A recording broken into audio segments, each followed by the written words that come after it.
Hi, my name is Diana Sanchez, and this is my final project for the class of Design and Analysis of Experiments. In this video, I'll be resolving a case that can be applied to real life. A nickel-titanium alloy is used to make components for jet turbine aircraft engines, but cracking of these components is a potentially serious problem in the final part because it can lead to non-recoverable failure. An engineer was hired to make tests to determine the effects of 4 factors on cracks. The factors being A. Pouring temperature, B. Titanium content, C. Heat treatment method, and D. Amount of grain refined used. 2 replicates of a T204 design were run and the line of crack induced in a sample coupon subjected to a standard test was measured. The data of this test is shown in the next table. First, you have to prepare the data to do the analysis. Use on both results of the replicates in each line. Then, you do dates for this total. The number of iterations depend on the number of factors that you have, in this case, 4. For dates, you have to sum the totals in pairs of 2.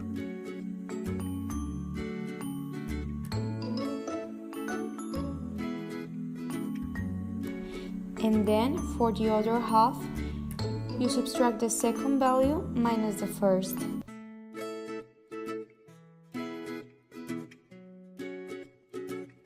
And you do this for each iteration, only changing the column to which you apply this formula. It has to be the previous column for each iteration. The last iteration gives you the grand total and the contrast.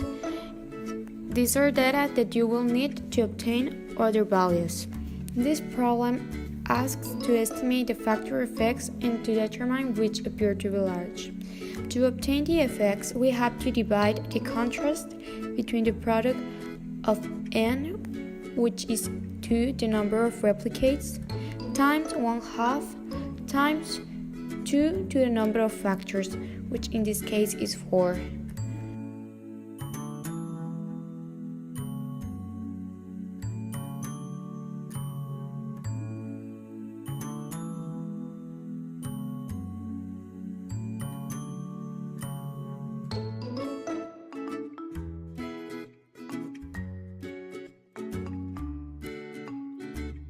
To better see which one are the largest, we arrange the effects from low to high.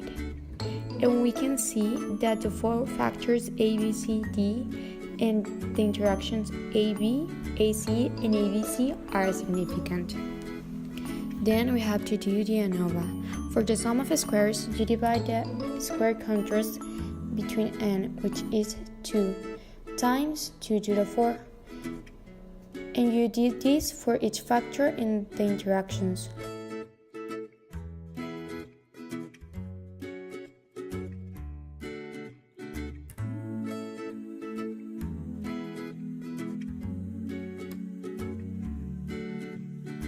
For the total, you have to do a sum of squares, subtracted by the square grand total between n, which is 32.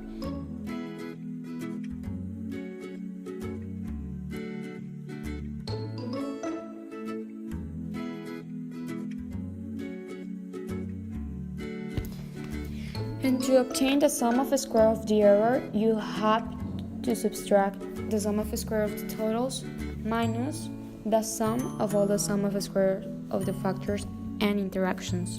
Then, for the degrees of freedom, you subtract 1 to the number of levels. In this case, all the levels are 2, so all the degrees of freedom are 1, except for the degrees of freedom of the total, which is 32 minus 1, and the degrees of freedom of error, which is 31 minus the sum of all the other degrees of freedom, which gives us 16.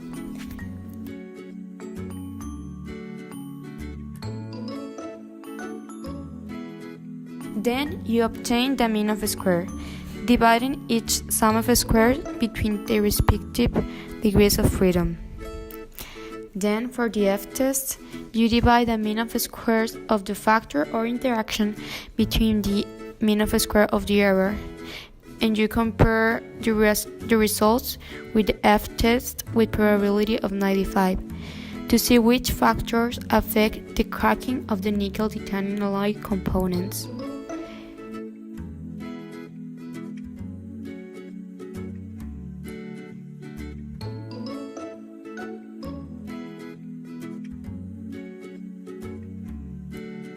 And as we can see, the significant factors and interactions are the same as the effects. Then we obtain the regression equation with the significant factors and interactions obtained in the ANOVA.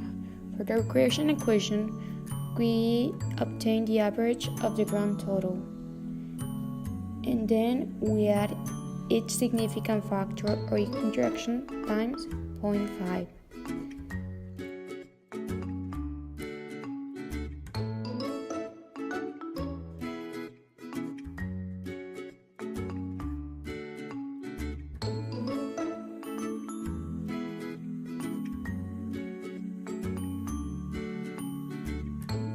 Then we copy this equation 16 times, and then for the copies of these equations, we replace the factors for the signs that each factor has in the table of signs.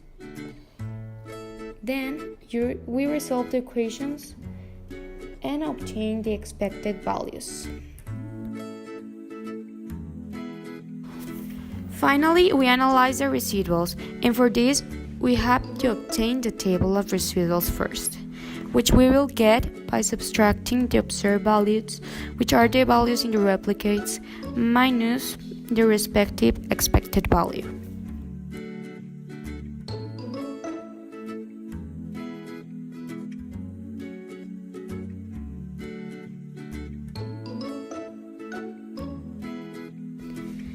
Then from this table of residuals, we get the normal probability plot that we will get by graphing the probability versus the residuals, which we get by organizing the residuals from small to largest and getting the probability of the place of each residual, in this case 1 minus 0.5, between the number of data, which in this case is 32.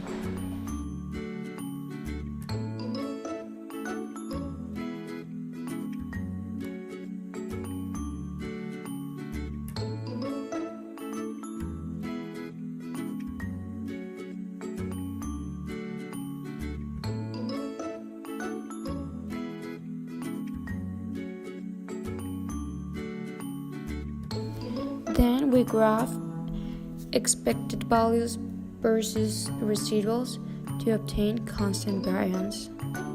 So for this, we have to transpose the values of table of residuals and duplicate the expected values, because the first line has the expected values of the first line. Then the two values of the second line have the same expected value of the second line, and so on for the other residuals in the table. Concluding from the analysis of this data that was given as the start of this problem, all the factors involved affect the variability in cracking.